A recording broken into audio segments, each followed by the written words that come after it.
Hello student, history news channel में आपका स्वागत है। मैं नीरज पटेल आज आप लोगों का 21 नंबर लेक्चर लेने वाला हूं।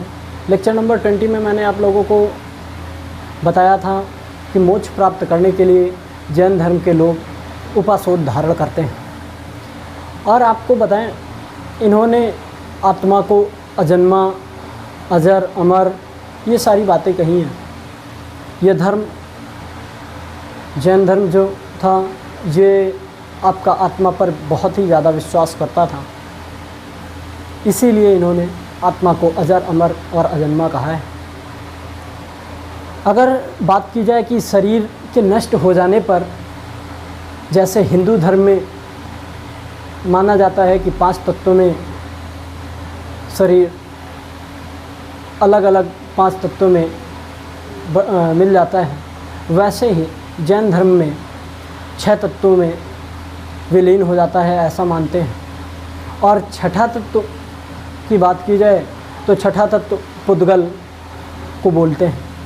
अर्थात पुद्गल एक पदार्थ, जो कि पुद्गल का मतलब ही पदार्थ होता है, तो छठा तत्व पदार्थ अर्थात पुद्गल को मानते हैं, जो कि हिंदू धर्म में 5 ही तत्व माने जाते हैं। हिंदू धर्म और बौद्ध धर्म जो है, काफ़ी इनके सिद्धांतों में समानता मिलती है। कर्म के सिद्धांतों को लेकर बहुत ही अधिक समानता है। लेकिन अगर जैन धर्म की बात की जाए तो जैन धर्म मानता है कि जो आप कर्म करते हैं उसका फल कुछ ही समय, कुछ ही मिनट, कुछ ही घंटे, कुछ ही दिन या कुछ ही वर्षों में मिल जाता है। लेकिन हिंदू और बौद्ध धर्म की बात की जाए तो ऐसा नहीं मानते हैं। ये लोग ऐसा मानते हैं कि पिछले जन्म का कुछ खराब किया होगा, इसलिए इस जन्म में आपको खराब देखने को मिल रहा है। और आपको बात की जाए महावीर के द्वारा जो दिए गए उपदेश थे, उसके बारे में बात की जाए तो त्रिरत्न में 3 रत्न, अर्थात सबसे पहला सम्यक श्रद्धा, दूसरा सम्यक ज्ञान और सम्यक चरित्र। अर्थात पहले की बात की जाए सम्यक श्रद्धा और सम्यक ज्ञान और सम्यक चरित्र की, तो ये जो होता था, ये आपका मोक्ष प्राप्ति के लिए ही त्रिरत्न होते थे। और अगर पंचमहाव्रत की बात की जाए तो पंचमहाव्रत जो थे वो भिक्षु और भिक्षुणियों के लिए थे, मांस नंस के लिए थे। पंचमहाव्रत में अगर बात की जाए तो सबसे पहला सत्य, दूसरा हिंसा, ऐसे ही आस्तेय, अपरिग्रह और आपका 5वां ब्रह्मचर्य था। आपको बताएं सत्य के बारे में कि सत्य बिल्कुल ही, उसमें झूठ बोला नहीं जा सकता था। सत्य बिल्कुल सही से सत्य का पालन करना है। सत्य केवल और केवल वहाँ पे नहीं बोला जाएगा जहाँ पे गाय के पीछे कोई अगर कसाई पड़ा हुआ है और आपसे पूछता है कि गाय किधर गई है, तो आप उससे झूठ बोल सकते हैं कि गाय को उल्टी साइड में बता सकते हैं, या जिधर साइड में नहीं गई हो उधर साइड में बता सकते हैं। उसके लिए आप झूठ बोल सकते हैं, अदरवाइज झूठ नहीं बोल सकते हैं। चाहे आपके क्यों ना कान के पास में बंदूक लगाकर बोला जाए कि आप झूठ बोलें, तब भी आपको झूठ बोलने का अधिकार जैन धर्म नहीं देता है। बात की जाए अहिंसा की, तो अहिंसा भी बिल्कुल नाम मात्र की, मतलब अर्थात बिल्कुल ही नहीं होनी चाहिए। अगर अहिंसा की बात की जाए तो आपको नंगे पैर चलना चाहिए, चप्पल पहनकर नहीं चलना चाहिए। चप्पल पहनकर चलेंगे तो उससे छोटे मोटे जीव जंतुओं की जो है मृत्यु हो सकती है, उनसे आघात हो सकता है उनको। इसलिए जो है अहिंसा के उस राह पे चलना है, हिंसा बिल्कुल नहीं करनी है। अगर हिंसा होती है आपसे, अगर आप चप्पल पहनकर चलते हैं तो आप हिंसा कर रहे हैं। और बताएं आपको मनसा कर्मणा वाचड़ा, अर्थात मन से, कर्म से और वचन से, तीनों तरह से आपको सत्य बोलना है। तीनों ही तरह से आपको अहिंसा की राह पर चलना है। आस्तेय अर्थात चोरी ना करें, और अपरिग्रह जो है धन को एकत्र ना करें, ऐसा बोला गया है। ब्रह्मचर्य की बात की जाए तो शादी ना करें। तो मैंने बताया कि अहिंसा, नंगे पैर से चलें, अगर उसमें किसी जीव की मृत्यु होती है तो वो आपसे हिंसा नहीं हो रही है, अर्थात वो आपको छूट दी गई है। और आपको बताएं, अगर आपने मन में सोच लिया कि उसे मारना है तब भी आपसे हिंसा हुई, अगर आपने बोल दिया तब भी हिंसा हुई, और अगर आपने मार दिया तो वो तो हिंसा है ही। तो तीनों तरीके से हिंसा नहीं करनी है, अहिंसा की राह पर चलना है। दूसरा, आस्तेय की बात की जाए, चोरी ना करें।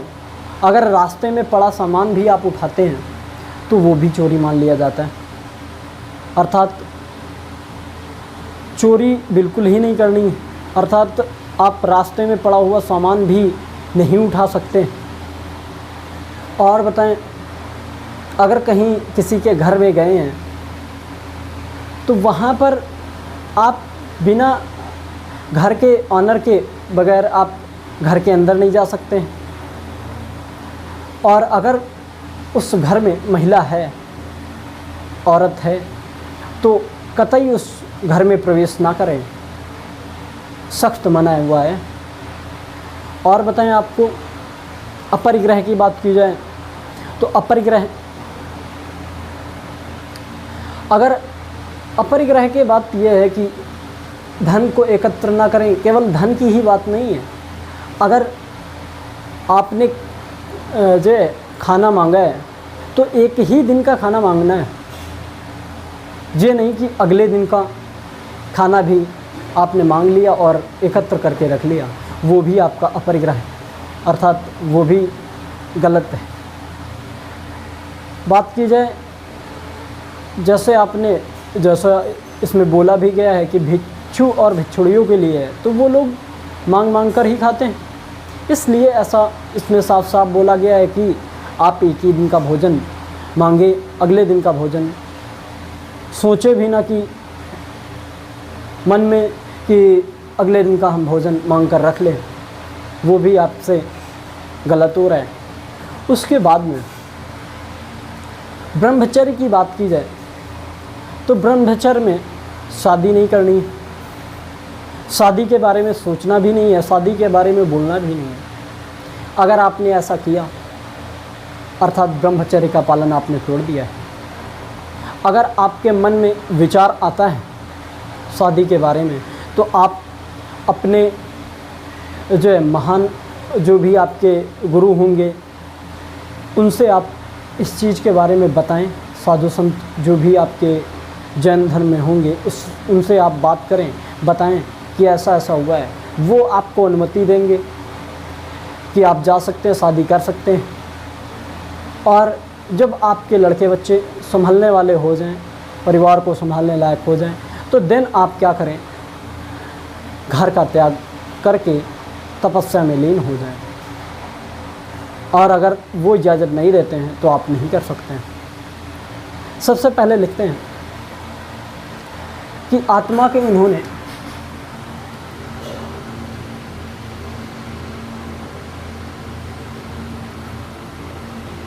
आत्मा को अजर, अमर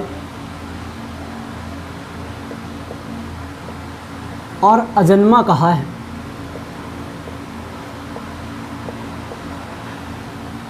आत्मा को इन्होंने अजर, अमर और अजन्मा कहा है।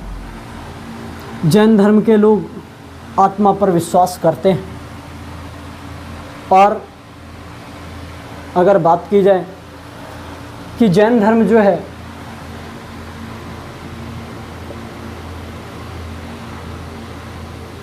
जैन धर्म जो है वो शरीर के नष्ट होने पर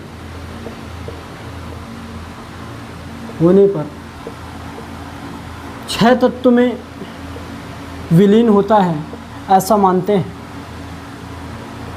छह तत्व में विलीन होता है ऐसा मानते हैं। छठा तत्व की बात की जाए, छठा तत्व पुद्गल अर्थात पदार्थ को माना है। जबकि हिंदू धर्म की बात की जाए तो हिंदू धर्म में केवल और केवल 5 तत्व माने जाते हैं। अगर महावीर के द्वारा दिए गए उपदेशों की बात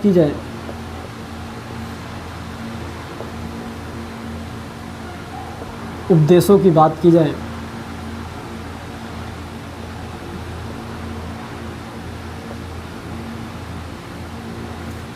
त्रिरत्न,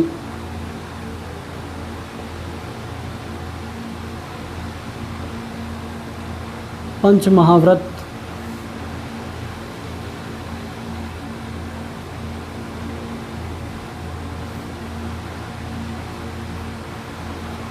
पंच अणुव्रत, ये जो है आपके जैन धर्म के उपदेश, जिसमें त्रिरत्न की बात करेंगे, सम्यक श्रद्धा, सम्यक ज्ञान, सम्यक चरित्र, तीनों की बात करेंगे।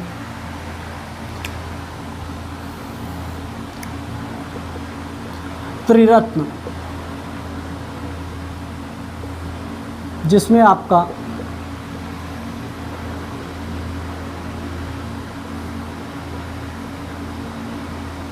सम्यक श्रद्धा,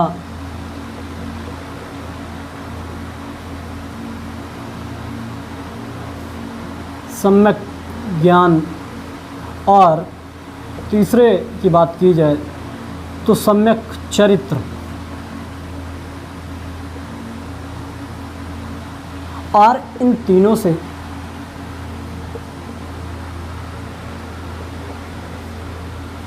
मोक्ष की प्राप्ति होती है।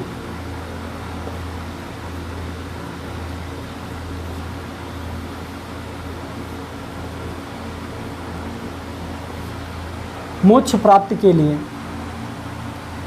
सम्यक ज्ञान, सम्यक श्रद्धा, सम्यक चरित्र, जो कि तीनों आपके मोक्ष प्राप्ति के लिए हैं।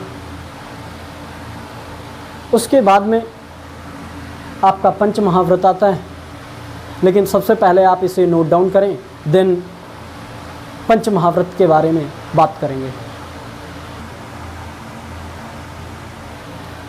अब बात करते हैं पंच महाव्रत।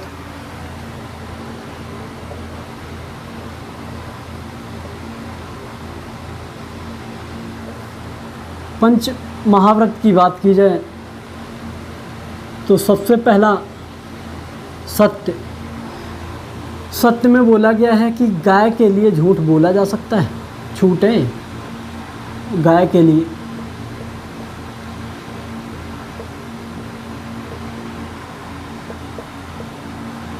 झूठ बोल सकते हैं।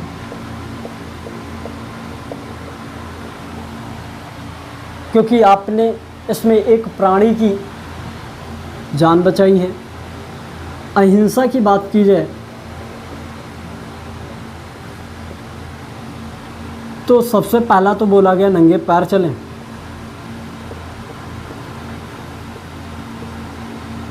चप्पल नहीं पहनना है, धीरे बोलना है। तेज बोलना भी अहिंसा है, धीरे बोलना है। अगर तीसरे की बात की जाए तो मन में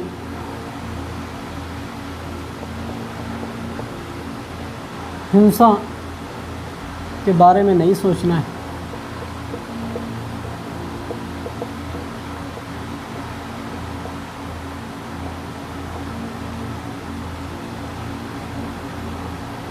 अगर आप मन में हिंसा के बारे में सोचते हैं तब भी या बोलते हैं, सोचते बोलते या करते हैं तो अहिंसा नहीं है, वो हिंसा हो जाएगी। उसके बाद में तीसरे की बात की जाए तो आस्तेय अर्थात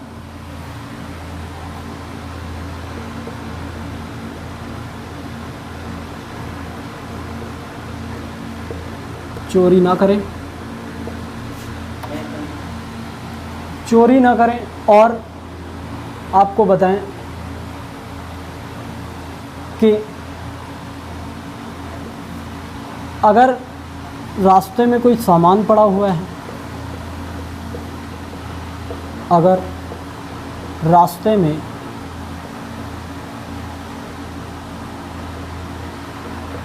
कोई सामान पड़ा है तो उसे उठाए नहीं।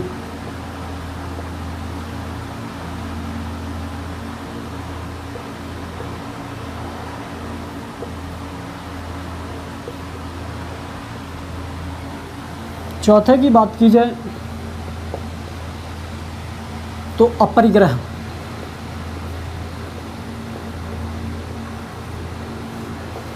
अपरिग्रह में बोला गया है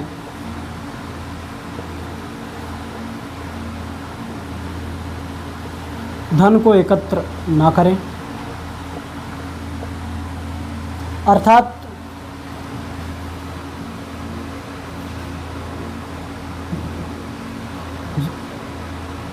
एक दिन का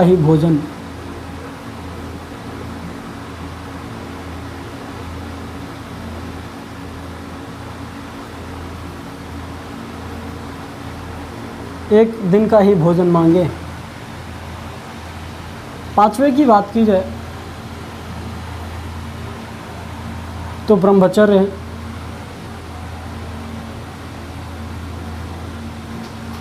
और ब्रह्मचर्य में बोला गया है, पहली बात तो शादी ना करें,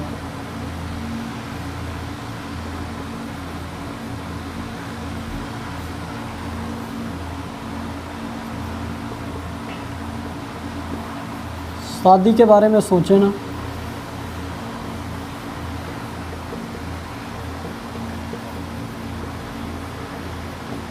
अगर मन में ख्याल आता है तो अपने बड़े लीडर को बताएं, अर्थात साधु को बताएं। वो इजाज़त देता है तो आप शादी कर सकते हैं। तो सबसे पहले आप इसे नोट डाउन करें। लेकिन और आपको बताएं, जो पंच महाव्रत था, ये भिक्षु और भिक्षुड़ियों के लिए था। अगर कोई पूछे कि ये पंच महाव्रत किसके लिए था, तो ये भिक्षु और भिक्षुड़ियों के लिए था। तो सबसे पहले इसे नोट डाउन करें, देन आगे बताते हैं। अब बताएं आपको पंच अणुव्रत के बारे में। अगर पंच अणुव्रत की बात की जाए तो सबसे पहला सत्याणुव्रत, दूसरा अहिंसाणुव्रत, तीसरा आस्तेय अणुव्रत और चौथा आपका अपरिग्रह अणुव्रत और पांचवा आपका ब्रह्मचर्य अणुव्रत। अर्थात केवल और केवल उसमें आगे अणुव्रत जोड़ा गया है। और अगर पंच अणुव्रत की बात की जाए तो पंच अणुव्रत गृहस्थ लोगों के लिए, अर्थात गृहस्थों के लिए था। ये भिक्षु भिक्षुड़ियों के लिए नहीं था। तो लिख लेते हैं सबसे पहले पंच अणुव्रत के बारे में।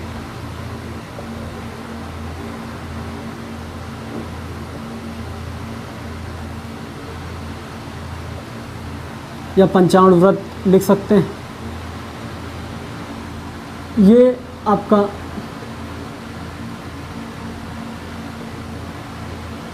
गृहस्थों के लिए था।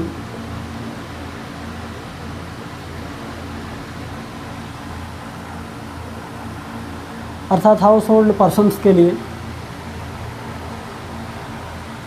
पंचाणु व्रत था। सबसे पहला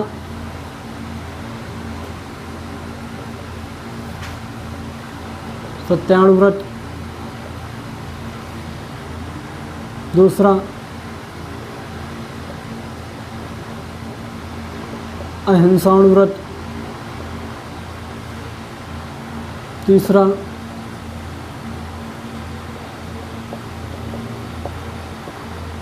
आस्तेयाणु व्रत, चौथा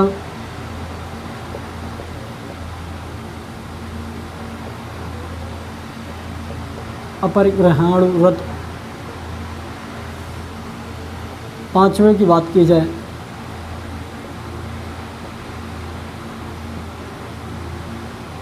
ब्रह्मचर्याणु व्रत। अब आपको बताएं सत्याणु व्रत। सत्याणु व्रत में बोला गया है कि कोई किसान हो सकता है या कोई भी हो सकता है, गृहस्थ जीवन का व्यक्ति जो दो चार झूठ बोल सकता है अपने जीवन में, दो चार झूठ बोल सकता है, छोटे मोटे, ना कि बड़े झूठ। और अगर अहिंसा की बात की जाए तो किसान जो है हल चलाता है जिसमें जीवों की मृत्यु होती है, छोटे मोटे जीवों की मृत्यु होती है। तो जीवों की जो मृत्यु होती है उनकी छूट दी गई है इसमें कि वो अहिंसा ही है, हिंसा नहीं है। अर्थात वो हिंसा नहीं कर रहे क्योंकि जो है वो खेती कर रहे हैं, ना कि उन्हें नुकसान पहुंचाने के उद्देश्य से वो काम कर रहे हैं। तो इसमें ये छूट हैं। ऐसे ही जितनी भी चीज़ें हैं इन सभी में जो है पंच महाव्रत से पंच अणुव्रत जो थे वो थोड़ा सा फॉलो करना कम टफ था क्योंकि इसमें थोड़ी सी छूट थी। तो आप सबसे पहले इनके बारे में नोट करें और उसके बाद में आगे हम बात करेंगे आपके कर्मवाद के सिद्धांत पे। और कर्मवाद के सिद्धांत की बात की जाए तो जो कर्मवाद का सिद्धांत था, अगर आप अच्छे कर्म करेंगे तो आपको अच्छा रिजल्ट मिलेगा। अर्थात good work then good result, bad work तो बैड रिजल्ट मिलेगा आपको। और ये जो रिजल्ट होगा वो कुछ ही समय में, अर्थात कुछ ही मिनटों, कुछ ही घंटों या कुछ ही वर्षों में आपको रिजल्ट मिल जाएगा। ना कि इस जन्म में किया अगले जन्म में मिलेगा या पिछले जन्म में किया था इस जन्म में मिल रहा है, ऐसा कुछ नहीं। तो कर्मवाद का सिद्धांत भी लिख लेते हैं।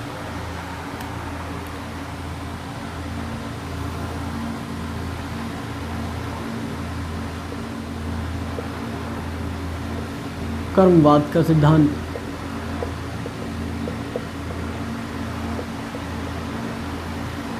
और कर्मवाद के सिद्धांत में यही बोला गया है,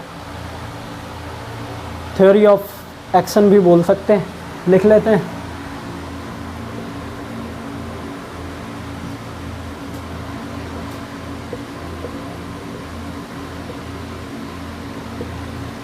थ्योरी ऑफ एक्शन अर्थात बात किया जाए कि गुड वर्क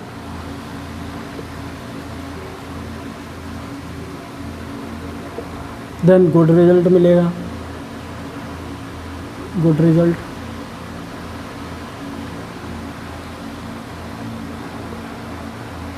अगर आप बैड वर्क करेंगे तो बैड रिजल्ट मिलेगा।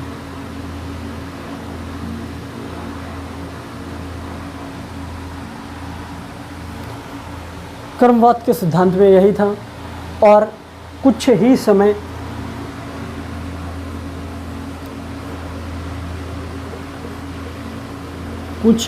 में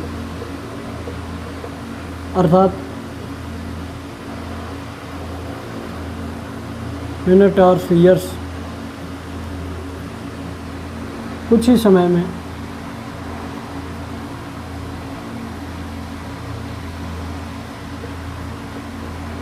रिजल्ट मिल जाएगा। तो कर्मवाद का सिद्धांत ये था।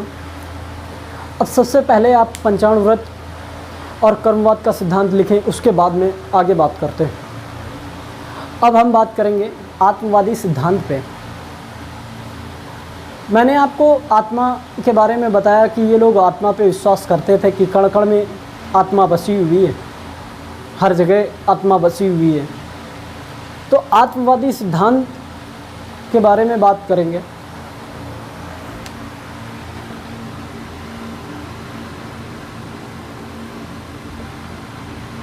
आत्मवादी सिद्धांत आत्मा को सॉल भी बोलते हैं।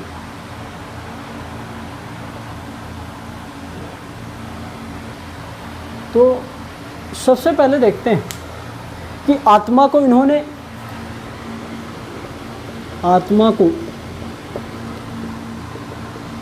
अजर,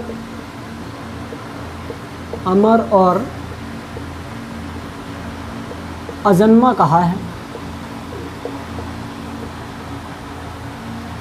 आत्मवादी सिद्धांत में सबसे बड़ी बात तो यही रही। और आपको बताएं, जो ज़मीन के नीचे अर्थात पृथ्वी के नीचे जो चीज़ें होती थी उन्हें ये लोग नहीं खाते थे। अर्थात ज़मीन के अंदर उगने वाली चीज़ों को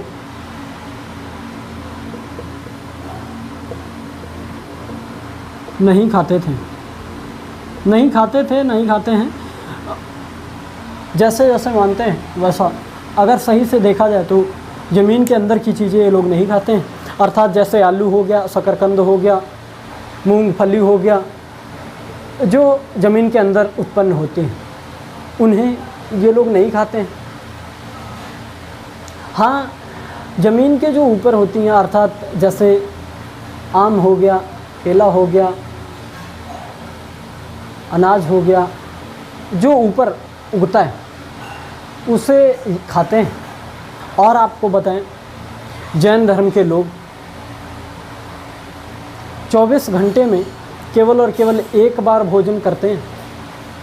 और जो वो एक बार भोजन करते हैं वो सूर्य छिपने से पहले भोजन करते हैं, ना कि सूर्य छिप गया दिन भोजन करेंगे। अगर ऐसा करते हैं तो मांसाहारी कहलाएंगे। अर्थात इन लोगों का मानना है कि सूर्य छिपने के बाद भोजन नहीं करना है। अर्थात अगर कोई करता है तो वो मांसाहारी है, इसलिए सूर्य छिपने के पहले कभी भी खा सकते हैं। 24 घंटे में एक बार भोजन करेंगे। और आपको बताएं, इसीलिए जो जैन धर्म के सिद्धांत हैं वो कंपैरिजन किया जाए बौद्ध धर्म के सिद्धांतों से तो जैन धर्म के सिद्धांत बहुत ही ज़्यादा कठोर हैं बौद्ध धर्म की अपेक्षा। और यही कारण है कि जैन धर्म के फॉलोअर्स कम मिलेंगे आपको, बौद्ध धर्म के फॉलोअर्स अधिक मिलेंगे, बौद्ध धर्म के अनुयायी अधिक मिलेंगे। तो सबसे पहले लिख लेते हैं कि ज़मीन के ऊपर की चीज़ें खाते हैं, ऊपर की चीज़ें खाते हैं। और जैन धर्म के लोग 24 घंटे में केवल एक बार भोजन करते हैं, केवल एक बार भोजन करते हैं।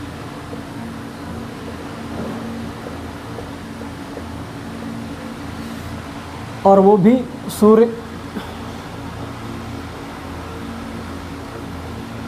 छिपने से पहले,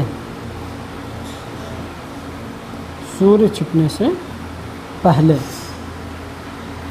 24 घंटे में एक बार भोजन करेंगे, वो भी सूर्य छिपने से पहले। अगर सूर्य छिपने के बाद करेंगे तो मांसाहारी कहलाएंगे।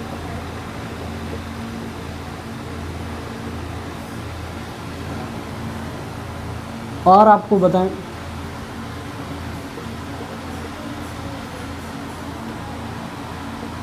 जैन धर्म के फॉलोवर कम हैं, बौद्ध धर्म के अधिक हैं। बौद्ध धर्म के फॉलोवर अधिक हैं क्योंकि इसके रूल सख्त इतने ज़्यादा नहीं हैं जितने कि जैन धर्म के हैं। तो आज हम लोग यहीं तक रखेंगे और देन हम भाग्यवाद का सिद्धांत अर्थात थ्योरी ऑफ डेस्टिनी के बारे में बात करेंगे, अनेकांतवाद के बारे में बात करेंगे और आपको बताएं स्यादवाद या सप्तभंगी ने उसके बारे में भी बात करेंगे। स्यादवाद क्या होता है उसके बारे में बताएंगे। अगर किसी को मालूम हो तो कमेंट में बता सकता है और अदरवाइज़ हम तो अगले लेक्चर में बताएंगे। तो आज के लिए इतना ही। तब तक इन सभी चीज़ों को आप सही से रिवाइज़ करें, सही से नोट्स बनाएं। तब तक के लिए जय हिंद।